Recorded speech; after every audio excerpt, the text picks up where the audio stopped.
नमस्कार दोस्तों, मैं डॉक्टर विकास गुप्ता संध्यांशी हॉस्पिटल से।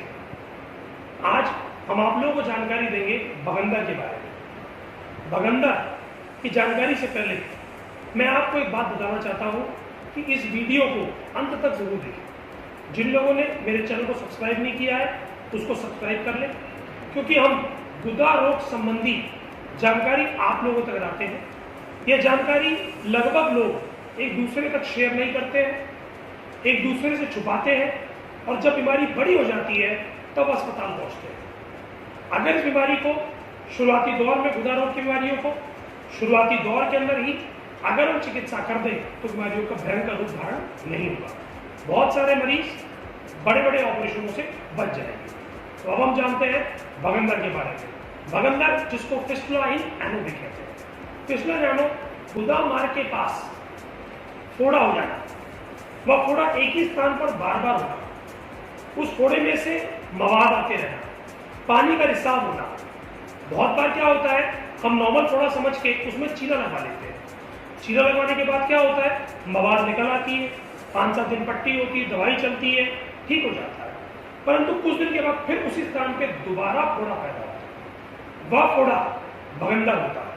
यानी बगंदर को आपको ये समझना है कि गुदा मार्ग के अंदर जब कभी अंदर के हिस्से में मवाद हो जाती है, अंदर के हिस्से में मवाद होगी, समझ लीजिए अंदर के हिस्से मवाद हुई तो मवाद बाहर निकलती आई और गुदा मार्ग के बाहर कहीं फोड़ा हो गया।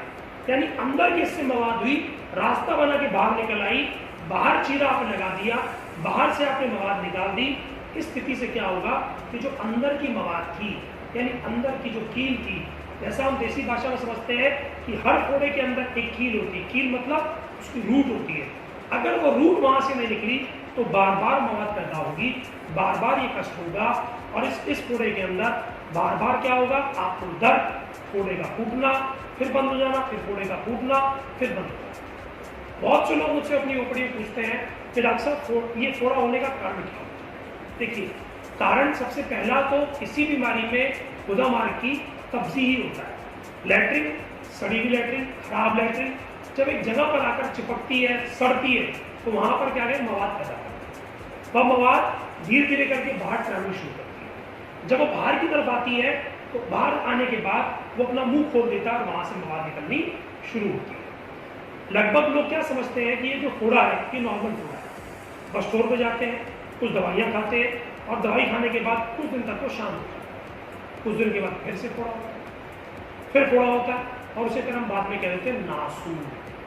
नासूर मतलब एक ऐसा बीमारी, एक ऐसा फोड़ा, एक ऐसा जख्म जो भर नहीं रहा है, जो बार बार उभर आता है, बार बार मुंह खोल लेता है। और इस स्थिति में आवश्यकता पड़ती है कि आपको MRI फिस्टुलोग्राम कराएं, प्रोक्टोलॉजिस्ट से प्रोक्टोस्कोपी करवाएं और गुदा मार्ग की प्रॉपर जांच करवाएं।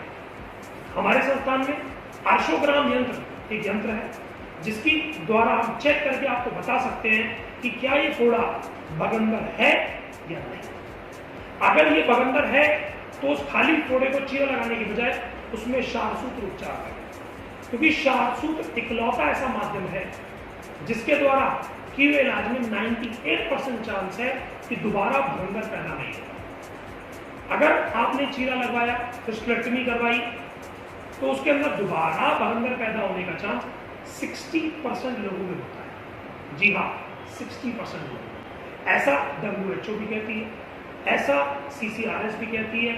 और अगर बोले क्लियर शब्दों में तो हर डॉक्टर को अच्छे से पता है कि बगंदर का उत्तम उपचार शारसूत्र है। इसके लिए आवश्यकता है कि आप बीमारी को जानें और समझें। जी, कई बार क्या होता है, जो बगंदर होते हैं इनमें TB के कीटाणु होते हैं, तो उसमें पस कल्चर का टेस्ट करना बहुत जरूरी है।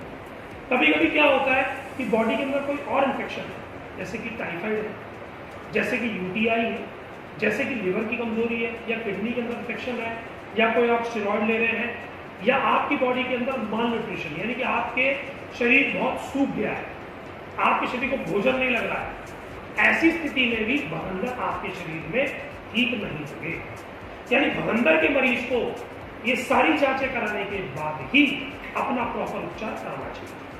अगर आप उसको प्रॉपर तरीके से उपचार कराएं तो आप इस बीमारी से निजात पा सकते हैं। और इस निजात के लिए बहुत जरूरी है कि आप सही डॉक्टर, सही प्रोक्टोकॉलॉजिस्ट से संपर्क करें। सही जगह दिखाने से, सही समय पे दवाई लेने से और प्रॉपर शास्त्र कराने से आपको रिजल्ट प्राप्त होगा, संतुष्टि प्राप्त होगी और बीमारी से आपकी मुक्ति हो जाएगी। तो अगर आप सब लोग इसके बारे में अधिक जानकारी लेना चाहते हैं तो हमारे चैनल को सब्सक्राइब करके पेज को लाइक करें और उस वीडियो को ज़्यादा से ज़्यादा लोगों तक शेयर करें, क्योंकि कब्जी आज की डेट में 100 में से 99 लोग हैं। कोई आपका जानकार, कोई आपका प्रियजन अगर इस बीमारी से दुखी है और ग्रसित है तो उसको तुरंत इसका लाभ प्राप्त होगा। कभी आपको फोड़ा हो जाए तो आपको क्या करना है, सबसे उत्तम तरीका है एक पानी का टब लीजिए, गर्म पानी डालिए, उसको बैठिए। सिकाई करने से जो मवाद जमा है वो निकल जाए, और अगर ये मवाद निकलती रहेगी तो दर्द पैदा नहीं होता। और जब तक आपको सही प्रोक्टोकॉलॉजिस्ट ना मिल जाए तब तक एंटीबायोटिक खाकर इसको सुखाने का प्रयास आप बिल्कुल ना करें। धन्यवाद, नमस्कार।